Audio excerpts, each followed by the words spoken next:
धनदा यक्षिणी माता क्या है और उनकी कृपा भूत प्रेत पिशाच ना आ जाए, इसके लिए कोई अगर आप बता सकें, ये कैसे पता चले कोई गलत एंटिटी तो नहीं आ गई? वैसे खाली स्थान है, पत्थर ही पत्थर लगे हुए हैं और ठंड हवा चल रही है, दूर आकाश दिख रहा है, पर्वत दिख रहा है। अचानक से एक बहुत लंबा, नहीं तो 10 से 20 फीट ऊंचा, इतनी हाइट, इतना लंबा चौड़ा कोई बाबा आदमी, लंबी जटाएं और सिर्फ लंगोट पहना हुआ, वो आ रहा दौड़ के बहुत गुस्से में। जैसे कोई बरगद का वृक्ष, पीपल का सैकड़ों साल पुराना मेरे ऊपर आ गया। ऐसी भयानक ऊर्जा और ऐसी छांव। तो उन्होंने मेरा जो कुर्ता मेरा ऐसे रगड़ा और उसमें से धड़ धड़ धड़ काजू इत्यादि जो है वो गिरने लग गए बड़ी सी। गुरुजी के अलावा मुश्किल से 6-7 लोग थे, लेकिन भैरव जी की कृपा थी, माता रानी की कृपा थी कि गुरुजी वहां से बिल्कुल प्रोटेक्टेड निकले। शासन ने भी इन लोगों को सपोर्ट किया। तो हुआ गया कि बहुत सारे लोगों ने अफवाह उड़ाई वहाँ पे ड्रिंक करके, तो इनके यहाँ जो है तहखाना बना हुआ। और मेरे साधकों ने बताया, मैं था नहीं उस समय, साधकों ने बताया कि तहखाना बना हुआ है, तहखाने में बहुत सारी लेडीज जो है कैद है। अच्छा। ठीक है, इनकी बलि चढ़ाते हैं कि नेटवर्क कंजेशन हो गया, जाम हो गया, फोन ही नहीं लग रहा, इतने सारे लोग आ गए, अब किसको मैसेज भेजें जी। फिर भी जो है मैं लगातार बाहर भी जा रहा था कि कैसे कैसे कहाँ क्या हो रहा है, और मैं अंदर आके बार बार लगा हुआ कि चलो मैं शांति से पहले सब तक संदेश भेज दूँ। ऐसी कृपा है कि गेट तक पहुँचते पहुँचते डर रहे थे वो, लेकिन वो भीड़ थी बहुत ज़्यादा, लाठी वाठी मार के उन्होंने तार वार तोड़ दिए। अब हम इतना अभय जीवन जीते थे कि बिल्कुल निर्भय, कोई अस्त्र शस्त्र नहीं हमारे पास, कोई डंडी उठा रहा है, पेड़ की टहनी तोड़ रहा है, कोई हवन वाला त्रिशूल उखाड़ रहा है, यही सब है और क्या है, और कुछ नहीं। अब वो तो पूरी तैयारी से थे।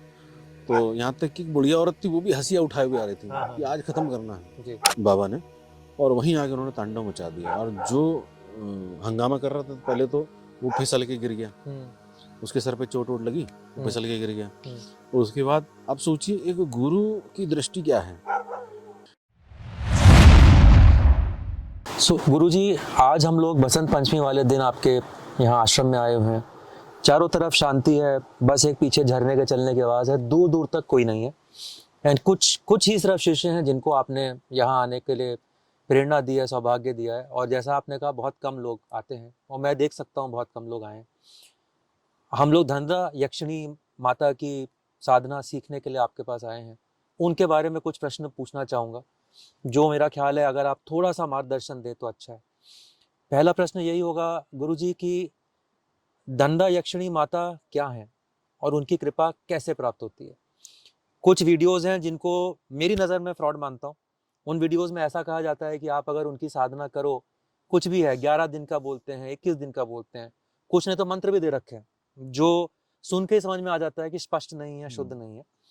तो वो कहते हैं कि इसके अंत में माता रात को आती हैं अपने स्वप्न में और अशर्फियाँ छोड़ के चली जाती हैं, ऐसा बोलते हैं। मुझे लगता है कि ऐसा होना शायद ठीक नहीं है। तो जब इनकी पहली बात यह है कि इनकी साधना कैसे होती है, जितना हम थोड़ा बहुत बता सकें दर्शकों को।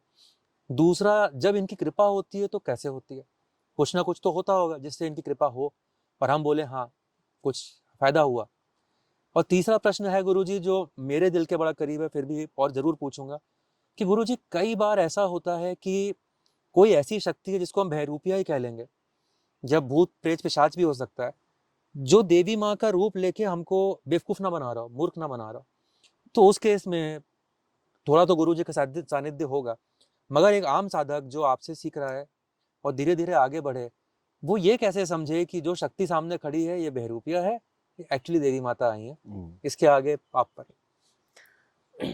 धनदा यक्षिणी की साधना सर्वप्रथम तो दीक्षा लेके ही करनी चाहिए, या कोई भी साधना दीक्षा लेके करनी चाहिए जी।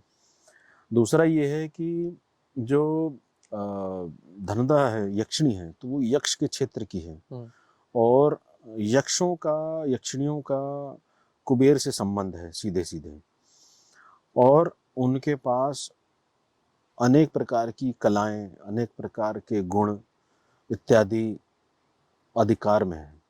जैसे आपने सुना होगा कि जो जमीन में गड़ा धन होता है उस पे सर्पों का वास रहता है, नागों का, हाँ, तो उस पे सर्प लोक का अधिकार रहता है जी।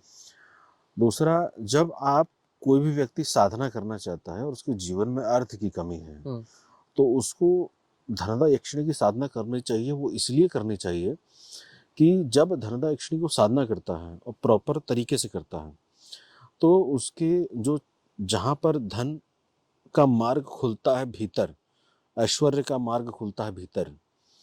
और धन से क्या प्राप्त होता है? धन से दो चीजें प्राप्त होती हैं, या तो मानसिक शांति मिल जाएगी, या तो आदमी संतुष्ट हो जाएगा कि चलो मिल गया, अब कोई टेंशन नहीं है।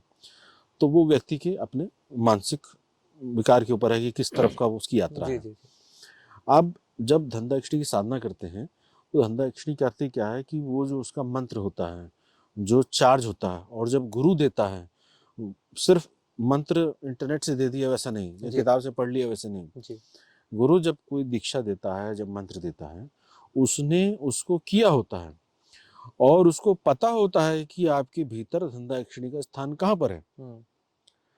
उस स्थान पे वाइब्रेशन वो भेजता है मंत्र के द्वारा, कान के द्वारा, या किसी दूसरी प्रक्रिया के माध्यम से वो वहां पर वाइब्रेशन भेजता है, यानी उस बीज को जो है हिला देता है।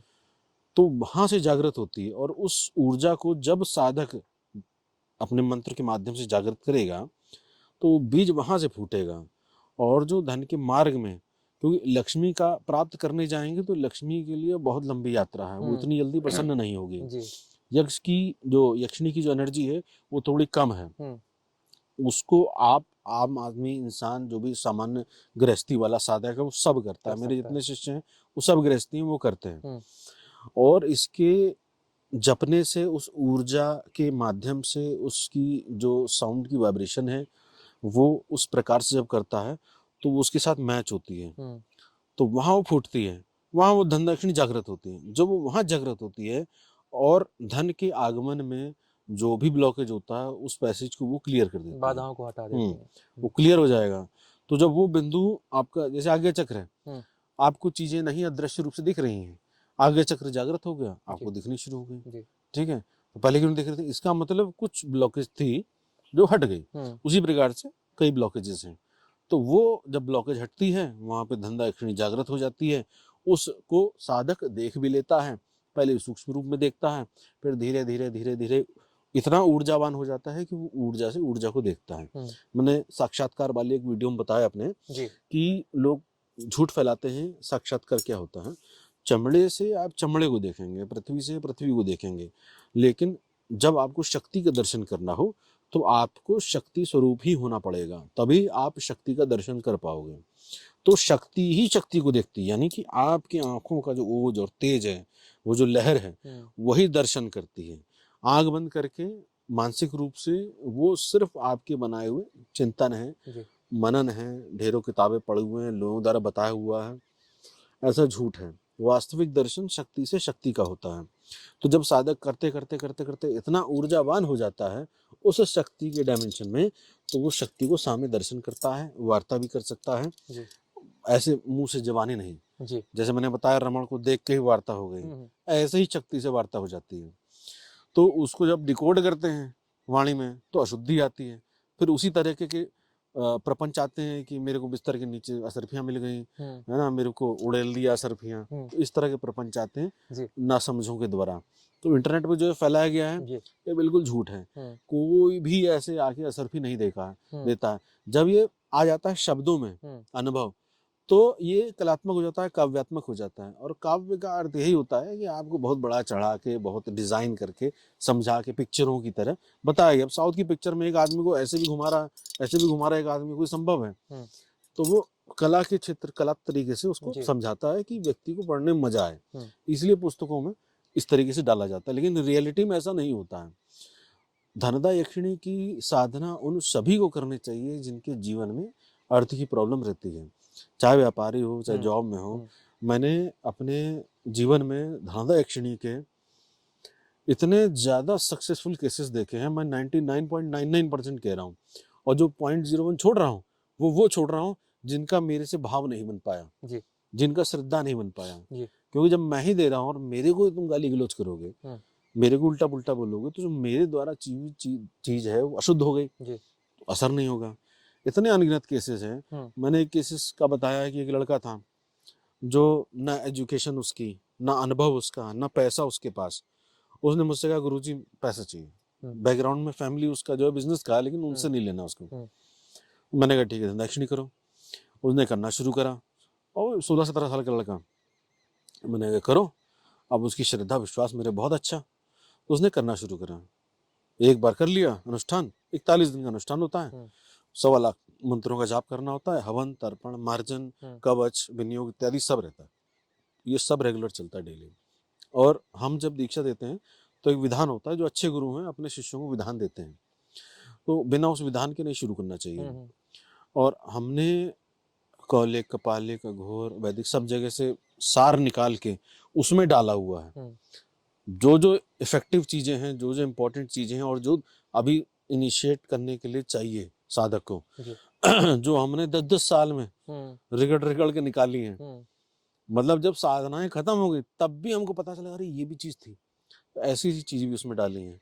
और कुछ चीजें अभी जो साधक आगे बढ़ेंगे उनके एडवांस लेवल को बढ़ाने, जब बढ़ जाएंगे आगे, उनके लिए बचा के रखेंगे, ताकि अब ये जब समझ जाएं, ये करने लग जाएं, तो वो आगे की चीज देंगे।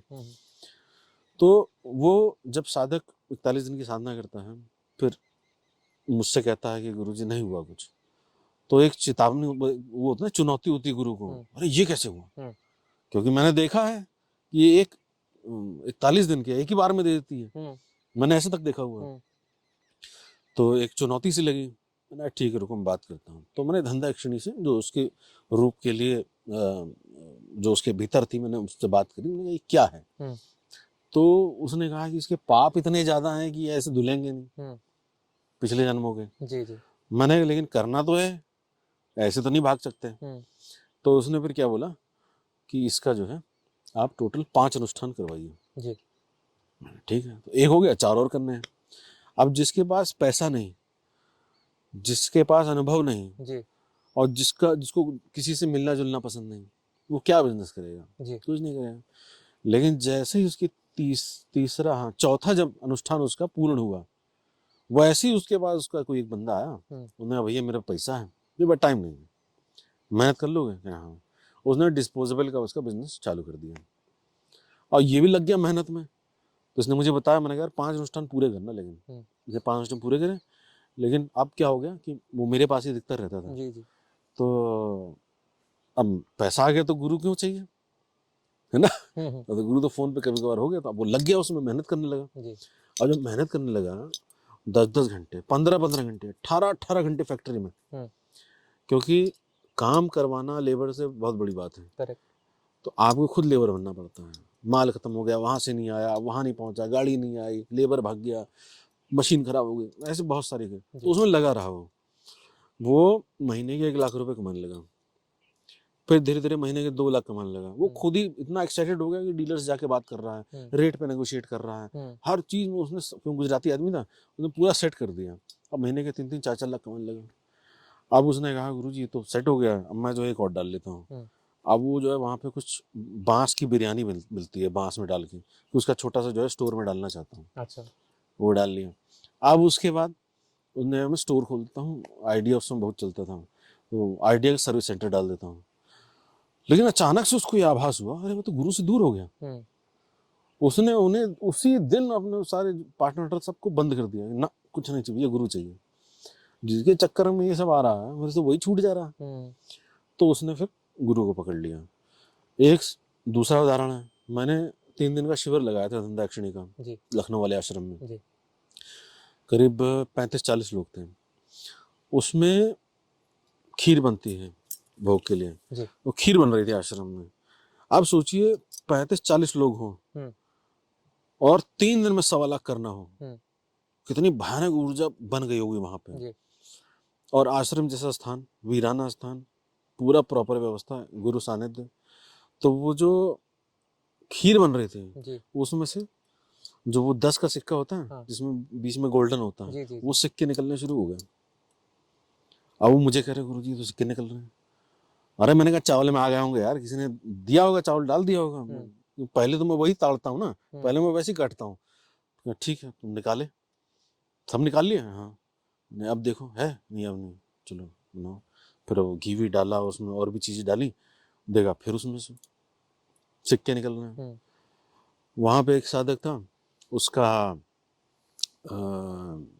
करीब 8-9 लाख रुपए, 10 लाख रुपए फंसा हुआ था। सॉफ्टवेयर का काम करता था, उधर लॉकडाउन हुआ और उसमें जो है बर्बाद हो गया सब।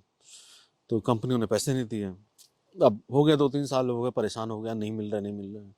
धंधा एक्शन करके गया, कंपनी वाले ने खुद फोन करके बुलाया कि पीडीसी तैयार है, ले जाओ। 8-9 लाख था, 2 लाख उन्होंने रोक लिए, बाकी का पीडीसी बना के दे दिया। हर महीने का 1-2 लाख करके, 1.5 लाख करके दे दिया। मैं तो कहूँगा पूरा ही आ गया जो नहीं आ रहा था जी। और 2 लाख का भी इसलिए रोका था कि उनको हिसाब नहीं समझ में आ रहा था, तो हिसाब करके वो भी क्लियर कर दिया। एक लड़का था, उसका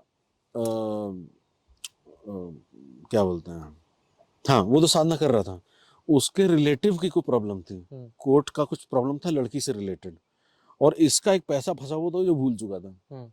ठीक है, अच्छा, और इसका मन भी लग रहा था क्योंकि ये तो साधना कर रहे हैं, हम थोड़ा ना चुपचाप उदास बैठे रहेंगे, हम तो मौज मस्ती करने वाले आदमी, हम तो अपने साधकों के साथ मस्ती कर रहे थे। तो कभी कभार हंसी की आवाज़ भी जा रही थी, तो वो उसके अंदर आ रहा कि यार मैं भी गुरु जी के साथ बैठूंगा। तो मुझे बोला उसने, मैंने नहीं साधना करूँ, तो साधना करी उसने।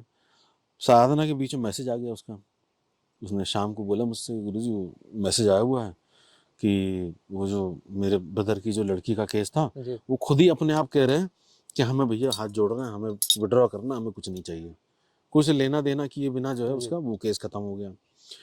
अब 1.5-2 लाख रुपए इसके ऊपर थे, किराया, मतलब इसने किसी को दे रखा था उधार पे। वो मैसेज आ गया कि भैया वो तुम्हारा नंबर पूछ रहा है, उसके पास तुम्हारा नया नंबर नहीं है, आप पैसे लौटाना चाह रहा है। मैं तुरंत फोन में बात करूँ, हालांकि बात करना मना था, लेकिन उसने बात करी, तो उसने तुरंत इमीडिएट नंबर लेके उसको पैसे ट्रांसफर कर दिए। और ऐसे अनगिनत केस देखे जिन्होंने श्रद्धा भाव से करा, गुरु पर विश्वास, मंत्र पर विश्वास रखना होगा, धंधा अक्षणी पर कि उसका अस्तित्व है, कि वो कुछ है, क्योंकि बिना विश्वास की साधना का कोई फल नहीं मिलेगा। और बिना इच्छा के कि मेरा ये हो जाए, मेरा वो हो जाए, ऐसा नहीं, बस सिर्फ साधना करनी निष्काम भाव से, मन में कुछ नहीं लाना। तो जब उन सभी ने साधना करी, सबके जीवन में बहुत विकट परिवर्तन आए। एक मेरा शिष्य था, उसको 10 रुपए दक्षिणा नहीं देता था कोई, 10 रुपए दक्षिणा, गांव के एरिया में रहता था, वो मेरे पास आया, उसने मुझसे कहा कि गुरुजी मेरे को साधना करनी। मैंने कहा ठीक करो। उसने फीस जमा करी, और साधना शुरू की, बहुत बढ़िया ढंग से, पंडित था तो उसको पता था कि कैसे करना, तो सब बढ़िया ढंग से करा। गया, उसके बाद उसने कहा गुरुजी 100 रुपये आ रहे हैं, गुरुजी 500 रुपये आ रहे हैं, ये कैसे हो रहा है? मतलब उसके लिए 100-500 बहुत बड़ी बात थी, जो से 10 रुपये नहीं दे रहा था। तो मैंने कहा बस साधना करते जाओ, ये सब मत सोचो 100 रुपये 500 रुपये। वो करता गया, फिर बीच बीच में उसने मुझे बताया, एक दिन फिर फोन आया 2-3 महीने बाद, गुरुजी दूसरे गांव का मेरा दुश्मन मुझे कह रहा है कि भैया 10,000 रुपये ले लो, मेरी ये पूजा कर दो। ऐसा कैसे हो सकता है? मेरा कट्टर दुश्मन, और मुझे कह रहा है कि 10,000 की पूजा कर दो। गुरुजी तो मेरे जीवन, और ऐसा नहीं, मेरे ख्याल से 35-40 साल का आदमी था वो, उसके जीवन की कोई ऐसी कभी नहीं हुआ कि उसको जो है ऐसा मिला हो। तो फिर उसके बाद उसने संपर्क करना बंद कर दिया। तो अधिकतर लोग जब हो जाते हैं, बढ़ जाते हैं, गुरु संपर्क खत्म कर देते हैं, क्योंकि प्यास उतनी रहती है।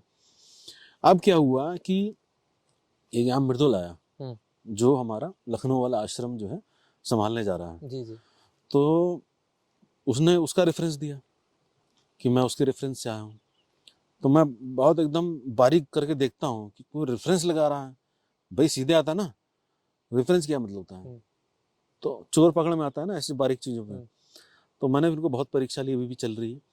इन्होंने मुझे उसके बारे में बताया कि गुरुजी वो तो बहुत बड़ा आदमी हो गया। मैंने कैसे? कह रहे उसने जो जहाँ झोपड़ी में रहता था, वहां उसने डबल स्टोरी मकान बना लिया। अच्छा। और कह रहा ऐसे नहीं कि मैंने उससे सुना हो, आरएसएस का बंदा है ना, बहुत तेज दिमाग का बंदा है। तो मुझे गांव में जाके उसने पूछा कि भैया वो कहाँ है? कह रहा भैया उसका तो मकान जा रहा है, उसी सीमेंट उसी घर पे जा रहा है। कह रहा है मैंने 4-5 लोगों से पूछा गाँव में, उसके घर में ये क्या हो रहा है। कह रहे पत्नी अचानक कैसे बदल गया, 2 मंजिला मकान बन गया, और 2 लड़कियों की उसने शादी कर दी। अच्छा। 2 से 3 साल के अंदर। तो कुछ ना कुछ तो है यार, जो एक्चुअली क्या है, तंत्र में ओपनली बताया नहीं जाता है, ओपनली बताना भी नहीं चाहिए। तो उसके प्रभाव से बहुत सारी चीजें होती हैं। जब आपको पैसेज क्लियर हो गया, तो ऐसे बहुत सारे हैं जिन्होंने तो पलट के बताया भी नहीं कि क्या क्या बदला, क्योंकि वो सोचते होंगे ना, अरे यार हम अमीर हो गए, कहीं गुरुजी पैसा ना मांग ले। ऐसे अलग अलग विचारधारा के लोग आते हैं ना।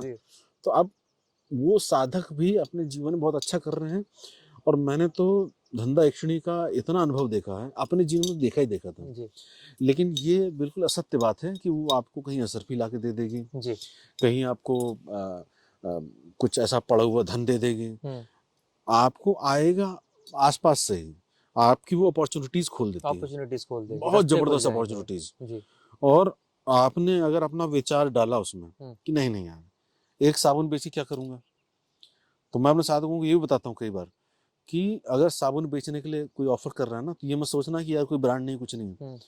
तुमने अगर हाँ कर दी तो हो सकता है उसके पीछे पता नहीं कितना बड़ा चीज आ रही हो। तो अपॉर्चुनिटीज को कोई मना नहीं करना है धंधा यक्षिणी साधकों को। हमेशा इसमें थोड़ा साफ सफाई की ज़्यादा आवश्यकता होती है कि साफ सफाई बन के चलें, कमरे में हमेशा नमक का पोंछा लगा के चलें, अपना मंदिर का जगह साफ रखें, अच्छे कपड़े पहने, और कभी किसी से झूठ ना बोलें, कभी किसी को स्पर्श ना करें। बहुत मजबूरी हो तो नमस्ते कर लो, किसी से मिलने की जरूरत नहीं है। और आपका सबसे बड़ा नियम जो है कि आपको ब्रह्मचर्य का पालन करना होता है किसी भी साधना में, तो इसमें भी वही होता है। जी और स्त्रियों की कभी भी अपमान नहीं करना चाहिए जी।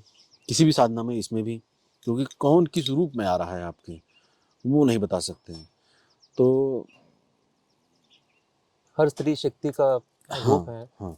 तो मगर गुरुजी एक जो प्रश्न बीच में था वो कि मान लीजिए साधक साधना में बैठा है, आपके शिष्य, और कोई भैरूप या भूत प्रेत पिशाच ना आ जाए, इसके लिए कोई अगर आप बता सकें, ये कैसे पता चले कोई गलत एंटिटी तो नहीं आ गई है? मैं इसमें दो तीन चीजें हैं। एक क्या होता है कि साधक जब साधना में बैठता है तो अनेक चीजों को आकर्षण करता है, बहुत सारी चीजें आती हैं उसमें। जो आपका विधान मैं देता हूँ वो सबसे पावरफुल चीज है। अगर आप सिंपल विधान ही कर रहे हैं और कुछ नहीं कर पा रहे हैं तो ये बहुत बड़ी ताकत उपज जाती है, तो उसको तो भेद कुछ नहीं सकता। जी दूसरा पॉइंट मैं क्या बताता हूँ कि साधक कभी भी कुछ भी आ जाए, आपको इंटरेक्ट करना ही नहीं है, उसकी औकात ही नहीं है कि मेरे चेले को कुछ कर दें। जी। और जो सामान्य कोई दूसरे लोग हैं उनको मैं कहूँगा कुछ इंटरेक्ट नहीं करना है, पहले तो गुरु का अंदर बिठा के रखो, उसकी ऊर्जा में कुछ नहीं आता है। और अगर आपको अचानक से ये हो गया कि भाई मैं इंटरेक्ट कर लूँ, मतलब सुध नहीं रही, उसके वश में हो गए, आकर्षण में हो गए, तो कोई कुछ भी नहीं कर सकता है। आपको जो वो कराना चाहेगी वो करा ले जाएगी। अगर गुरु मजबूत नहीं, मतलब गुरु से और आपका जो है कनेक्शन मजबूत नहीं है, तो वो खत्म कहानी है। उसमें आप नहीं डाउट कर, मतलब आप पहचान ही नहीं सकते कि क्या है क्या नहीं है, क्योंकि भूत प्रेत भी किसी का भी रूप धर के आ सकते हैं, ठीक है, और आपको कुछ भी बनवा सकते हैं, कुछ भी वचन ले लेंगे, आपकी जिंदगी बर्बाद हो जाएगी। वो ऐसे पहचाना नहीं जा सकता है। दूसरा क्या है, ये दो पॉइंट हो गए। तीसरा पॉइंट क्या है, पहले तो आपका विधान हो गया, दूसरा आपका हो गया इंटरेक्ट नहीं करना है, चाहे कुछ भी हो जाए। आप अपने आसन से, अपने मंत्र से कोई मतलब ही नहीं है, उसकी तरफ देखने की जरूरत भी नहीं है, मतलब आंखों की तरफ भी नहीं देखना है। चाहे आपका मंत्र दब जा रहा हो उसकी ऊर्जा में, लेकिन आप बस अपने इष्ट, अपने गुरु को पकड़ के चलो, वो चीजें खत्म हो जाएंगी।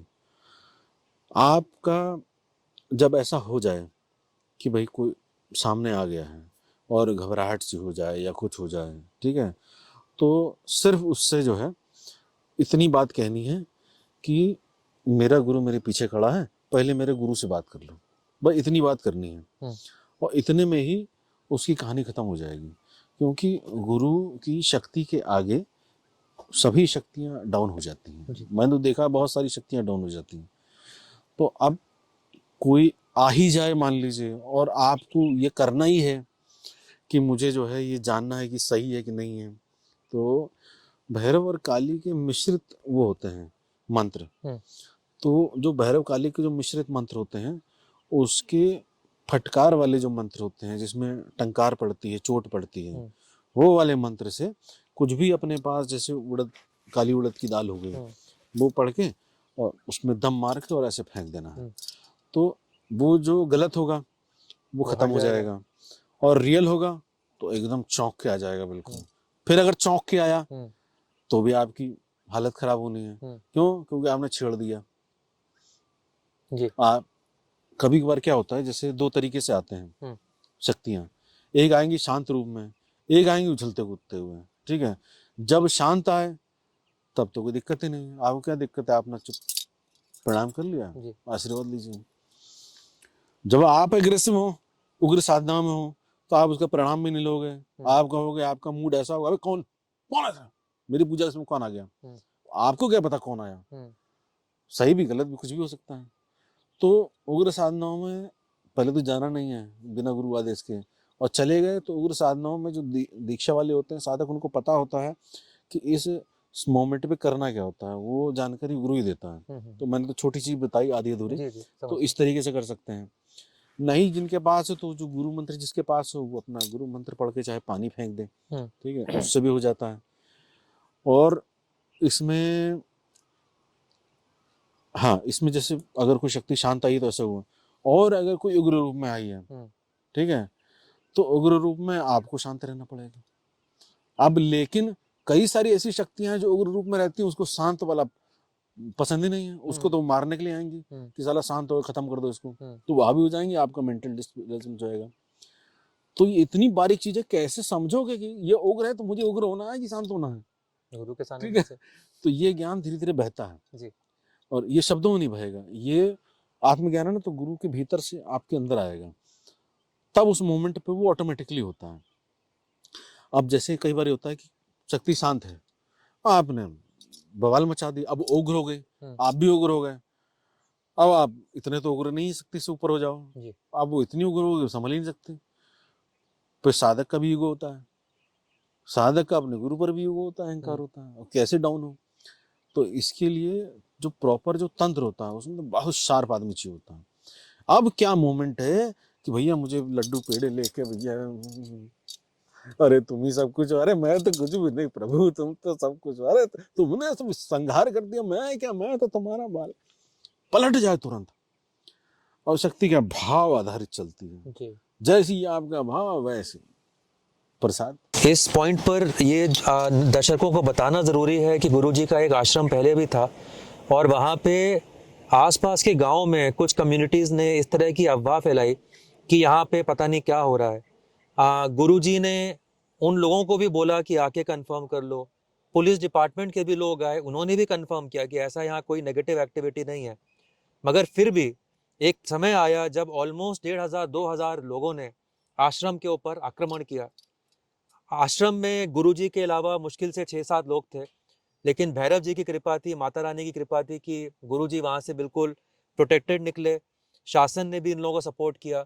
गुरुजी, इसके बारे में थोड़ा सा अगर आप 2 मिनट हम लोगों को इस वाकया के बारे में और बता पाएं, मुझे लगता है कुछ श्रोताओं को जानने की जरूरत है यहाँ पे। देखिए, विद्या होती है ना, विद्या को कोई समझ नहीं पाता है, और गंवार आदमी तो बिल्कुल नहीं समझ पाता है। जिसकी यात्रा ही रोटी से मकान और काम और भोग, इसकी यात्रा है, वो तो बिल्कुल नहीं समझ पाएगा। तो अब उनको ये समझ ही नहीं आया है कि भैया ये अंदर करते क्या है। हमने अंदर रिस्ट्रिक्ट करा हुआ था, ये अंदर मत आओ, है ना। यहाँ पे भाई कभी भूत प्रेत है, कभी चुड़ैल है, कभी कुछ हम उठा रहे हैं, कभी कुछ उठा रहे हैं, तो किसी का नुकसान हो जाए तो हम इसलिए लगा के रखते थे कि, और मेरी आज्ञा के बिना मैंने अपने किसी भी स्थान पे किसी को अलाउड नहीं किया है कि कोई नहीं आएगा। वहां पर भी मैंने उसको मना किया हुआ था सारे गांव वालों को, लेकिन आते थे, जैसे गांव वाले आते पानी पीने के लिए, वहां आसपास कुछ नहीं था, गेट खोलते थे, पानी पीने चले जाते थे। कभी बच्चे आते थे, बच्चों को फल फूल दे दिया। तो जिन जिनको हमने सहायता करी वो तक मारने के लिए आए हुए थे। तो हुआ गया कि बहुत सारे लोगों ने अफवाह उड़ाई वहां पे ड्रिंक करके कि भाई इनके यहाँ जो है तहखाना बना हुआ है।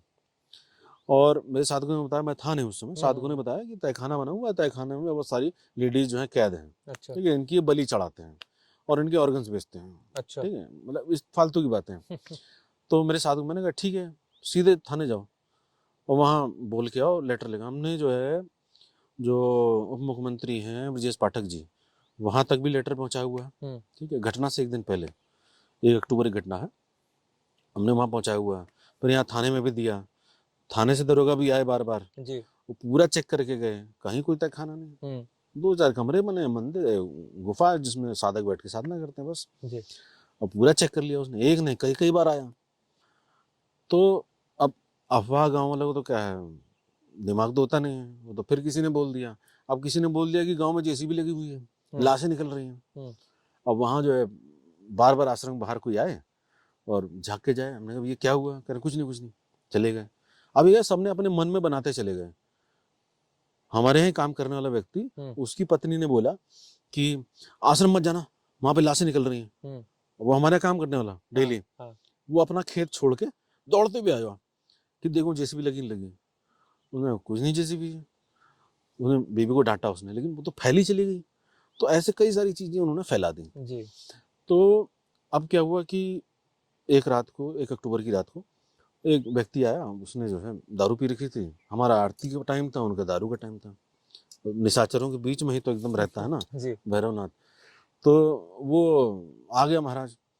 अच्छा, थोड़ा सा गलती इन लोगों की थी कि 5 मिनट उसको देते, वो पिया हुआ तो उसको घुमा देते। ठीक है, थोड़ी गलती, मतलब इतनी ही गलती थी जी। लेकिन इतनी गलती पे 1000 लोग मारने आ जाएं, ये गलत था। जी। तो मैंने इन लोगों को डांटा भी, भाई अगर दारू पिया हुआ था तो होश में है नहीं, उसके गले में हाथ डाल के लाते, बोलते यार देखो पूरा आश्रम देख लो, जब पुलिस देख चुकी है वो देख लो। तो इन्होंने फिर दरोगा से बात करा दी। दरोगा जी थे, उन्होंने जो है लाउड स्पीकर पे इनको बोला कि तुम वहां क्यों गए हो, तुम्हारा क्या अधिकार है वहां जांच करने का, उनकी प्राइवेट प्रॉपर्टी है, हमारे पास आओ, हम चलेंगे साथ में, हम जाते तो तुम आते नहीं हो। तो ऐसे करके उसने पूरा बहसबाजी करी। दरोगा ने भी समझाया, वो समझा नहीं। वो लोग समझ गए कि ये गलत आदमी है, ये हंगामा करेगा। उन्होंने संदेश भेजना शुरू कर दिया। इधर हमने साधक को बोला कि तुम लाइव चले जाओ फेसबुक पे। वहां पे इतने सारे लोग इकट्ठा हो गए, सोच लीजिए कि नेटवर्क कंजेशन हो गया, जाम हो गया, फोन ही नहीं लग रहा, इतने सारे लोग आ गए। अब किसको मैसेज भेजें जी। फिर भी जो है मैं लगातार बाहर भी जा रहा था कि कैसे कैसे कहाँ क्या हो रहा है, और मैं अंदर आके बार बार लगा हुआ कि चलो मैं शांति से पहले सब तक संदेश भेज दूँ। अपने शिष्यों तक भेज दिया, फिर उसके बाद मैं मीडिया में रहा तो मैंने जागरण तक मैसेज पहुंचवाया, फिर जी न्यूज़ तक पहुंचाया, आज तक पहुंचवाया, सुदर्शन पहुंचवाया। उधर से सब थाने वाने में आ गए, थाने से फिर इधर आ गए। तो आप ये समझ लीजिए कि उसकी ऐसी कृपा है कि गेट तक पहुंचते पहुंचते डर रहे थे वो, लेकिन वो भीड़ थी बहुत ज़्यादा, लाठी वाठी मार के उन्होंने तार वार तोड़ दिए, अंदर आए। मंदिर की बाउंड्री ये और ये लोग ये, और हम मंदिर की बाउंड्री से आगे। अब हम इतना अभय जीवन जीते थे कि बिल्कुल निर्भय, कोई अस्त्र शस्त्र नहीं हमारे पास, ठीक है, लाठी डंडा तक नहीं। तो कोई डंडी उठा रहा है, पेड़ की टहनी टूट रहा है, कोई हवन वाला त्रिशूल उखाड़ रहा है, यही सब है और क्या है, और कुछ नहीं। अब वो तो पूरी तैयारी से थे। तो यहाँ तक कि बुढ़िया औरत थी, वो भी हंसिया उठाए हुए आ रही थी कि आज खत्म करना है, ये हमारे क्षेत्र में आ कैसे गए। तो अब उन्होंने फिर जो है क्रॉस नहीं करने दिया बाबा ने, और वहीं आके उन्होंने तांडव मचा दिया। और जो हंगामा कर रहा था पहले, तो वो फिसल के गिर गया, उसके सर पे चोट वोट लगी, वो फिसल के गिर गया। उसके बाद अब सोचिए एक गुरु की दृष्टि क्या है। तो ये भी फाइट करने के लिए आ रहे हैं मेरे 5-6 साधक। ये 5-6 साधक कहाँ बच पाते हैं इतने सारे लोगों में। मैं मना कर रहा हूँ, नहीं गुरुजी उसने मारा है, ये करा है। अब एक बंदे ने मेरे को ऐसे दबोचा, वो भी दारू, जितने थे सब दारू पी हुए थे, पुलिस वाले कह रहे जितने थे सब दारू पिए थे, ऐसे करके दबोचा मेरे को, ऐसे करके कह रहा आप ही सबसे बड़े गुरु हो। मैंने कहा हाँ। तो कह रहे आप चिंता मत करिए, आपको कुछ नहीं कहेंगे। तो मैंने कहा ठीक है। इतने में जो है पुलिस की गाड़ी, अब जैसी पुलिस गाड़ी आई तो एक गुरु के भीतर जो भाव होता है, या उस चेतना के भीतर जो भाव होता है, मेरे को तुरंत उसको दबोच लेना चाहिए था कि पुलिस आ गई, ये भी था, वरना भाग जाता। मेरे अंदर से आया कि भाग जाओ पुलिस आ गई। कह रहे क्या? मैं भाग जाओ पुलिस आ गई। और उसने मुंडी घुमाया, सरपट भागा। ठीक है, अब पता नहीं पकड़ में आया ही नहीं आया, भाग गया। तो मैंने बाद में सोचा, मैंने कहा ऐसा मैंने क्यों कहा। तो इतनी विकट परिस्थिति में ही रियलिटी सामने निकल के आती है। सामने सामने तो कोई भी बैठा रहे, कोई भी चीखता चिल्लाता रहे, लेकिन इतनी विपरीत परिस्थिति में बहुत सारे मेरे रिलेटिव के मैसेज आए, बहुत सारे लोगों ने मुझे कहा कि हम तो एक पुलिस वाला देख के जो है गैस निकलनी शुरू हो जाती है। जी। आप इतने पुलिस वालों के सामने, इतने हंगामे के बीच में आप बिल्कुल शांति से कैसे उत्तर दे रहे थे। तो विपरीत परिस्थिति में ही वास्तविकता निकल के आती है। तो मेरे शिष्यों ने बोला कि आपने गुस्सा नहीं किया। मैं गुस्सा किस पे करूं भाई, एक व्यक्ति हो तो गुस्सा करूं ना, यहाँ पे तो हजारों लोग हैं, तो हजारों लोग पे कैसे गुस्सा करूंगा मैं। और गुस्सा क्यों करना, यहाँ तो एक परिस्थिति है जहां मैं अकेला नहीं हूँ। मैं अगर अकेला होता, मैं तो वहीं ऐसे चुपचाप बैठता कि आयो शुभ दिन आयो, मैं तो ऐसे बैठ जाता। अब ये देह छोड़ने का समय आ रहा है। जी। मैं तो बहुत पहले से अंदर है ना, आप कह रहे थे कि जान छूटे। हाँ जी। तो मैं तो बस वो एक जरा सा अटकाव है साधकों का, वो साधक थे, वो साधकों के चक्कर में मेरा जो है ना, मैंने जब वीडियो बनाई थी तो मैं साधकों के चक्कर में हल्का सा रुआंसा हुआ था कि मैंने ये भी देख लिया था कि वो मारेंगे तो सब लाशें पड़ी होंगी, वो फिर भी मारते जा रहे होंगे। तो इससे बड़ा दुर्भाग्य किसका हो सकता है कि गुरु के सामने उसके शिष्यों का मर्डर हो जाए। तो ये तो बहुत गलत बात हो जाती है। दर्शकों को ये जानना चाहिए कि गुरुदेव अपने शिष्यों के साथ सेफली भी निकले। वहाँ करीब 118 लोगों पे एफआईआर हुई है और अरेस्ट हुए हैं। उसके अलावा अभी भी वहाँ पे केसेस चल रहे हैं, जो पुलिस कुछ लोगों को और को शिनाख्त कर रही है, मगर 118 तो गिरफ्तार भी हुए, केसेस भी हो चुके हैं। ये भैरव जी की कृपा है कि इनको वहाँ से बिल्कुल सेफली निकाला और आज गुरुजी यहाँ पे हमारे साथ बैठे हैं। तो गुरुजी, आपने जो मार्गदर्शन दिया काफ़ी अच्छा रहा। आपकी यात्राएं काफ़ी हुई हैं। आपने जैसा बताया कि आप केदारनाथ जी, बद्रीनाथ जी गए हैं, गौमुख जी, गंगोत्री जी पे गए हैं, उज्जैन भी गए हैं। कई महापुरुषों से और महानारियों से आपकी भेंट हुई होगी। ऐसे भी कई लोग मिले होंगे जिनकी आयु को मनुष्य के वर्षों में नहीं गिन सकते। क्या आप ऐसे लोगों से मिले हैं? उनके बारे में कुछ, वैसे तो गोपनीय होते हैं, बट क्या कुछ बता सकते हैं हम लोगों को? मैं एक बार जब एक यात्रा में था तो बद्रीनाथ की तरफ भी और इधर आपका गौमुख की तरफ भी, दोनों तरफ मेरा अनुभव रहा है। मैं आपको बद्रीनाथ की तरफ वाला बताता हूँ। जहाँ तक मेरी मेमोरी में आ रहा है कि जैसे मैंने बताया कि मैं कुछ अपने साथ लेके नहीं चलता था, जैसे कुछ बिस्कुट विस्कुट ले लिया, ड्राई फ्रूट ले लिया, हल्का फुल्का सामान एक झोले में जो आ गया बस वो लेके मैं पहुंचा हुआ था। वहाँ ढूंढते ढूंढते पीछे नीचे लोगों ने बोला, वो जो पिट्ठू होते हैं उन्होंने बोला अरे ऊपर कुछ नहीं है। अरे मैंने कहा कुछ तो होगा यार, ऐसा थोड़ा पृथ्वी है कुछ भी नहीं होगा। तो पृथ्वी मैं एक तरफ लेकर चलता था, प्रकृति है, प्रकृति तो है ही, हम अभी भी तो हैं यहाँ पे, क्या है तो वहां पर भी होंगे ही, और ज्यादा से ज्यादा मृत्यु होगी, उससे ज्यादा कुछ हो नहीं सकता, तो वो हमेशा लेके चलता था मैं। अब क्या हुआ कि जब मैं बहुत कठिनाई से, बहुत ठंड से होता हुआ रास्ते में बर्फ का तूफान आ गया, इतना तूफान आया कि वो गले के अंदर पूरी बर्फ जम गई, उंगलियां एकदम नीली पड़ गई, पैर नीले पड़ गए, चलने की हिम्मत नहीं हो रही।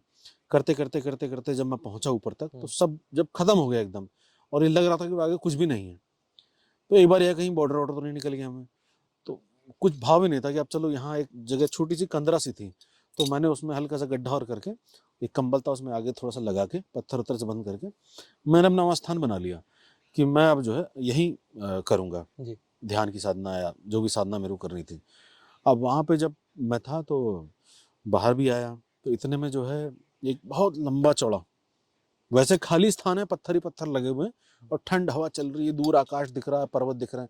अचानक से बहुत लंबा, नहीं तो 10 से 20 फीट ऊंचा, इतनी हाइट, इतना लंबा चौड़ा कोई बाबा आदमी, लंबी जटाएं और सिर्फ लंगोट पहना हुआ, वो आ रहा दौड़ के बहुत गुस्से में, यहाँ तुम क्या कर रहे हो? तो मेरा व्यवहार हमेशा से हाथ जोड़ने वाला, मैंने कहा प्रभु हम जो है साधना करेंगे यहाँ पे, ध्यान साधना इत्यादि गुरु जी की बताई हुई है। यार अच्छा अच्छा फिर पलट के फिर आए तो मेरे पास जो है वो कुर्ता था एक, आज मुझे याद है, हरा हरा पतला सा कुर्ता था, इतनी ठंड में पतला सा कुर्ता, तो वो मेरे पास आए और ऐसा लगा जैसे कोई बरगद का वृक्ष, पीपल का सैकड़ों साल पुराना मेरे ऊपर आ गया, ऐसी भयानक ऊर्जा और ऐसी छांव। तो उन्होंने मेरा जो कुर्ता था, कुर्ता मेरा ऐसे रगड़ा और उसमें से धड़ धड़ धड़ धड़ धड़ जो है काजू इत्यादि जो है वो गिरने लग गए, बड़ी सी ढेरी लग गई। अच्छा। और मेरे आंखों में आंसू और आश्चर्य, कोई जरूरत हो मैं इस पहाड़ के पीछे हूँ। ठीक है, मैं दंडवत हुआ, उसका देखा गायब हो गया, मैं दौड़ के पीछे गया, कहीं दिखे नहीं। अब ऐसे पठार यूं करके है, फिर ऊपर है तो कहीं तो जाएगा, कहीं तो दिखेगा, और दिखे नहीं। फिर मैं अपना करता रहा। वो इतनी सी काजू की जो ढेरी थी, मैं काफी दिन रहा वहां पे, 2 महीना 3 महीने ऐसे रहा वहां, वो काजू की ढेरी खत्म होने को नहीं आई, और मैं डेली वही खाता था। एक तो बॉडी में वो भी गर्मी सी बनी रहती थी और खाना भी मिलता रहता था एक तरीके से, मेरा बिस्कुट तो एक ही दिन में खत्म हो गया था। तो फिर बीच में क्या हो गया कि मैं, जैसे रात्रि का साधना है, दिन का साधना है, सुबह की साधना है, लेकिन बीच के समय में जैसे ऐसे लेट जाता था, आकाश को देखता था। अब मैं आकाश को देख रहा हूँ, अचानक से मुझे कोई छवि दिख रही है कि कोई आ रहा है ऊपर से आकाश से, लेकिन वो आकाश से नहीं आ रहा, कोई सामने आ रहा था नीचे। मैं अचानक से डर के यूं बैठा, मैंने कहा कौन है यार? तो देखा कोई एक व्यक्ति जो है आ रहा है, एकदम बलिष्ठ आदमी, और उसके साथ 3-4 बच्चे जैसे हैं। तो आए, मैंने प्रणाम वणाम करा, तो मैंने कहा इतने दिव्य स्थान में तो कोई होगा नहीं, कोई दिव्य आत्मा ही होगी। मैंने प्रणाम करा तो उन्होंने कहा कि बेटा साधना कर रहे हो, और आवाज़ ऐसी बुलंद कि जैसे गड़गड़ाहट हो रही हो। बादलों की। हाँ, तो बेटा साधना कर रहे हो। और उनके साथ के जो बच्चे थे वो इधर उधर जो है मेरी तरफ आने लग गए। तो मैं उनको देख उन्हीं को रहा हूँ, लेकिन मेरी दृष्टि में ये भी है कि हाँ ये इधर उधर आ रहे हैं। और एक ये भी था कि कहीं कोई गलत आदमी ना आ रहा हो। जी। ठीक है। तो वो बच्चे आए और मेरा जो है कंबल अम्बल नोच लिया जो मैंने ढक के रखा था अपनी छोटी सी गुफा को, और मेरा जो सामान वामान था उसको छेड़ने लग गए। तो मैंने कहा ऐसे करके हाँ प्रभु साधना करने आया हूँ। अच्छा कौन गुरु है तेरा? तो मैंने कान पकड़ के जो है अपना बताया परिचय। कह रहे अच्छा, क्या तू तो यहीं का ही है, क्या दिखा नहीं कभी? तो फिर मैंने कहा मैं इधर नीचे पहाड़ का हूँ, ये तो बहुत ऊपर आ गया हूँ मैं। क्या नहीं तू तो है इधर का ही। तो अब वो इधर का मतलब जो है वो क्या कहना चाह रहे थे कि है तू दिव्य लोक का ही, ये यहाँ कहाँ आ गया है। और मेरा नीचे कहने का मतलब था कि इधर पहाड़ का। तो भाषा का भेद हो रहा था। फिर उन्होंने कुछ संस्कृत के मंत्र मंत्र बोले, फिर वो बैठ गए, उन्होंने कुछ चीजें बताई मुझे। तब मैंने उनसे प्रश्न पूछा, मतलब मेरे अंदर से आ तो नहीं रहा था कि मैं हिम्मत कर पाऊं, लेकिन फिर भी मैंने कुछ प्रश्न पूछे। मैंने कहा कि आप कहाँ रहते हैं? कह रहे मैं यहीं रहता हूँ बस। मतलब वो कोई स्थान नहीं बता पाया कि मैं कहाँ रहता हूँ। कह रहा मैं यहीं रहता हूँ, जहाँ तू है मैं यहीं रहता हूँ। मैंने अच्छा, तो अच्छा पूछता भी जा रहा हूँ, आंखों में आंसू भी आते जा रहे हैं, आंखें भी गीली होती जा रही हैं, गला भी रुनता जा रहा है धीरे धीरे। और हो सकता है वो एक प्रक्रिया हो साधना की, वो भी एक साधना चल रही। तो अब क्योंकि गुरु क्या होता है कि वो कभी बता के किसी चीज में डालता नहीं है, वो इनडायरेक्टली धीरे धीरे डालता चला जाता है।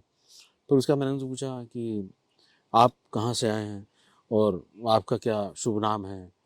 मेरा नाम तो पता नहीं कर पाएगा, हिम्मत है तो पता कर ले। तो वो जैसे मलंग होते हैं अपनी भाषा में जैसे बात करते हैं वैसे ही।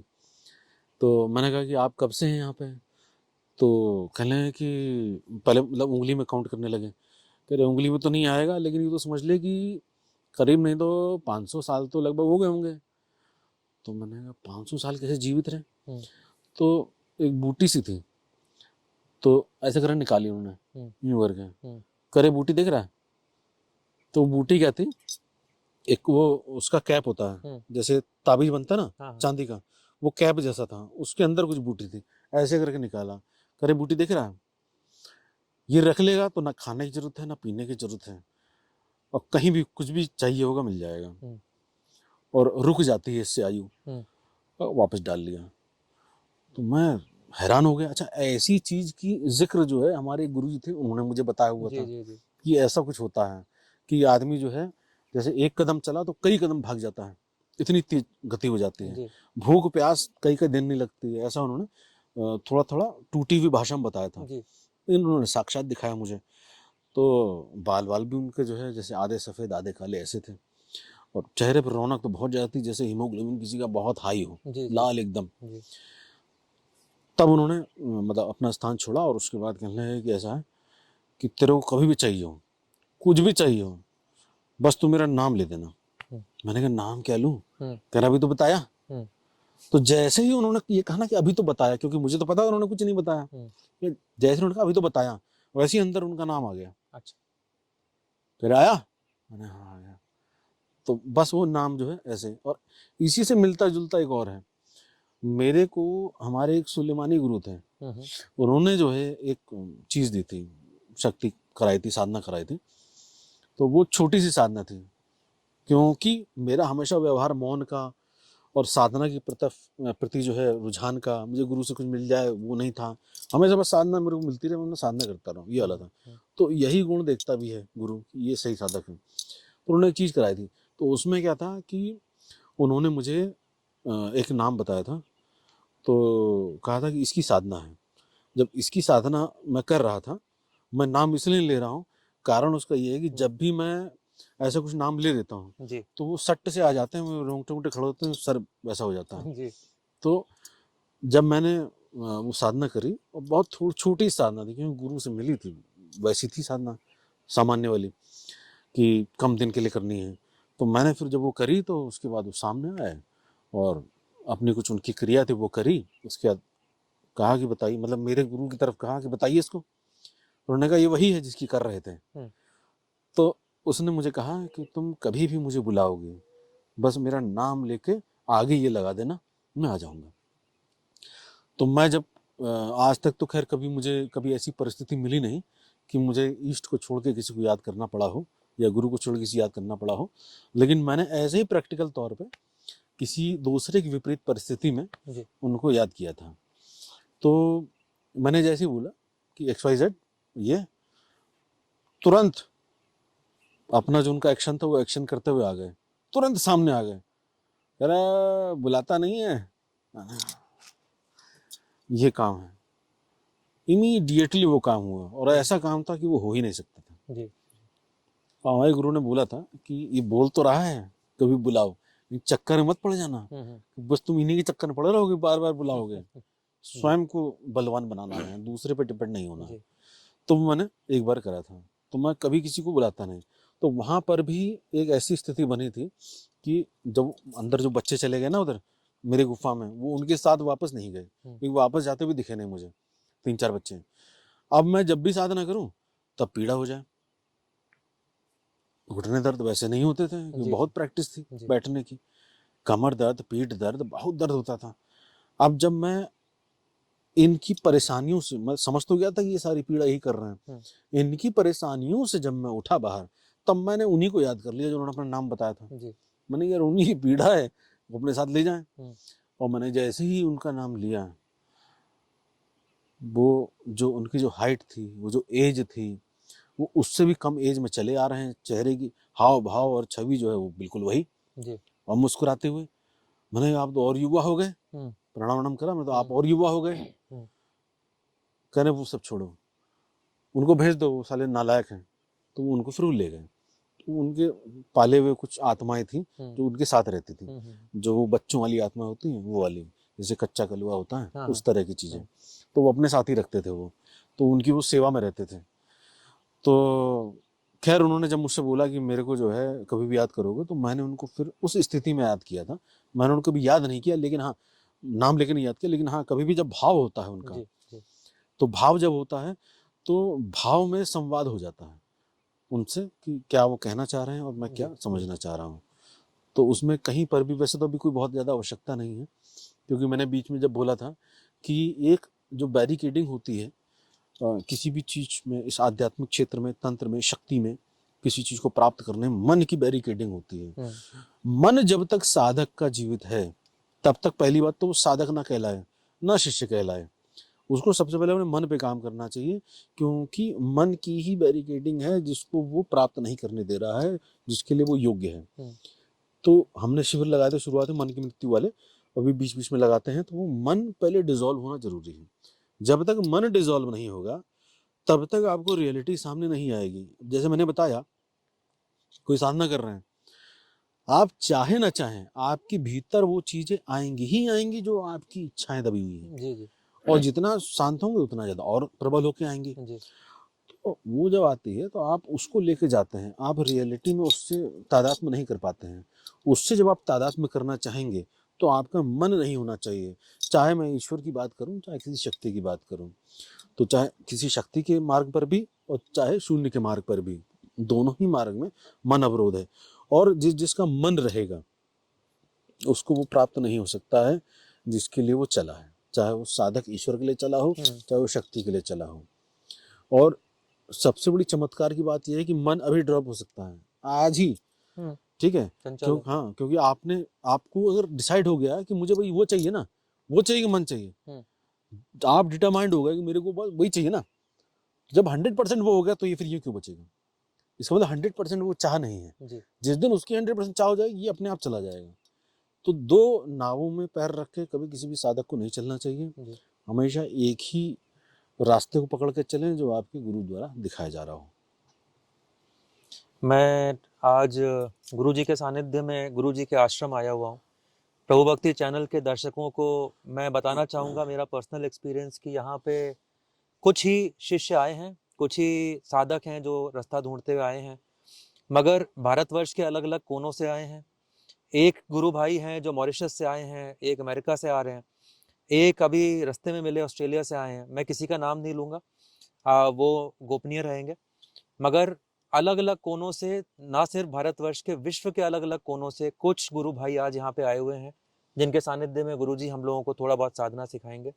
गुरुजी आपने समय निकाला, उसके लिए आपका धन्यवाद करते हैं। अगर हमारे चैनल के थ्रू आप कुछ एक संदेश उन साधकों को जो आपको ढूंढना चाह रहे हैं, कोई संदेश देना चाहें तो आपसे एक संदेश मांगना चाहेंगे। उन सभी आत्माओं को, जीवात्माओं को, साधकों को मेरा हमेशा से यही संदेश रहा है, और आपके चैनल के माध्यम से भी मैं उन सभी को यह संदेश देना चाहता हूँ कि आप अपना ईश्वरीय मार्ग, अध्यात्म का मार्ग कभी ना त्यागें। चाहे आपके परिवार वाले, चाहे आपके समाज वाले, चाहे आपका स्वयं का मन या बुद्धि कुछ भी अड़चन डाल रहा हो, आप 99% अड़चन डालने दीजिए, लेकिन 1% हमेशा उस चीज को पकड़े रहिए जो इस अस्तित्व का कारण है। अगर उसको आपने 1% छोड़ दिया तो फिर जन्मों जन्मों की यात्राएं आपको करनी पड़ जाएंगी, क्योंकि वो 1% भी इतना मजबूत है कि 99% भारी पड़ सकता है। दूसरा ये है, कभी भी किसी का भी अनादर न करें। कोई आपको कुछ भी कहता रहे, आप रो लीजिए, लेकिन कभी भी अपने मुख से गलत शब्द ना निकालें। कभी किसी का अनादर ना करें, पुरुष हो स्त्री हो। हम अपने श्वान को भी आप कह कह के पुकारते हैं। सदैव सम्मान दीजिए, चाहे रिक्शे वाला हो, चाहे कोई श्वान हो, कोई चिड़िया हो, कोई भी हो। तीसरी चीज, हमेशा अपने अहंकार पे कार्य करिए। अपना अहंकार कभी भी प्रबल मत होने दीजिए। सदैव अपने अहंकार पर दृष्टि रखिए कि कुछ भी शब्द बोलते समय ये क्या मेरे अहंकार के कारण आ रहा है, क्या इसको बोलने की आवश्यकता थी। इतने सचेत बने रहिए पल पल, सोते समय, जागते समय, चलते समय, खाते समय, कि आपको आपका जो स्थान है, वास्तविक जो मूल स्थान है, वहां पर आपको पहुंचने का अवसर मिले। भगवान भैरवनाथ की सदैव कृपा बनी रहे आप पे, उनकी सेवा करते रहें। हमेशा अपने घर में साफ सफाई बना के रखें, और आप जिस भी मार्ग के हों, साधक किसी भी मार्ग के हों, चाहे तामसिक हो, राजसिक हो, सात्विक हो, अघोर में हो, वैदिक हो, कोई भी मार्ग हो, आपकी गुरु के बताए हुए मार्ग को पकड़ के चलें। गुरु का कभी अनादर न करें, और जहाँ गुरु के प्रति कुछ भी नकारात्मक हो रहा हो, पहले तो आप वहां से स्थान छोड़ दें, और अगर स्थान न छोड़ सकते हो तो जो आप शब्द कह रहा हो उसकी जीवा काटने की क्षमता रखें। इसको संतों ने विपरीत तरीके से बताया हुआ है, मैं दूसरे तरीके से बताता हूँ। संतों ने बताया है कि कोई गुरु की निंदा कर रहा है, वहां पे तुरंत उसकी गर्दन काट दो, जीभ काट दो, खत्म कर दो, और ना कर सको तो वहां से चले जाओ। मैं विपरीत बता रहा हूँ कि अगर कोई ऐसा करता हो तो वो स्थान छोड़ के चले जाओ, और ना छोड़ सकते हो, मजबूरी हो जाए तो उसको खत्म करो। और इसका अर्थ यह नहीं है कि सबकी जीभ काटते फिरो। एक सांकेतिक होता है कि आप उसको ऐसे शांत करिए कि वो इस चीज को समझ जाए कि हाँ, गुरु निंदा उसके लिए भी हानिकारक है, और जो सुन रहा है उसके लिए भी हानिकारक है। सदैव अपने गुरुओं के चरणों की तरफ देखें, कभी उनके चरणों से ऊपर अपनी निगाहों को नहीं उठाना चाहिए, कभी दृष्टि चरणों से ऊपर नहीं ले जानी चाहिए, और जैसा गुरु का आदेश है वैसा उसका पालन करते हुए चलना चाहिए। जैसा अगर उसने एक मंत्र भी दे दिया है ना, तो ये मंत्र है। ऐसे मैंने बहुत अच्छे अच्छे साधु देखे हैं, गुरु ने कहा कि एक मंत्री है, उसके बाद गुरु चले गए और दूसरे गुरु के पास गए नहीं। वो गुरु का दिया हुआ एक छोटा सा अंतिम मंत्र से ही वो अनेकों चमत्कार कर लेते हैं। क्यों? मंत्र में नहीं था, गुरु में था, गुरु के दिए हुए में था। तो गुरु को पकड़ के चलें, और कभी भी साधना बिना दीक्षा लिए हुए, कोई भी साधना बिना दीक्षा लिए हुए ना करें। और कभी भी आपको आवश्यकता हो, आप हमसे संपर्क कर सकते हैं वेबसाइट के माध्यम से, कैसे भी, तो आपको उचित मार्गदर्शन मिलेगा। जय श्री काल भैरव।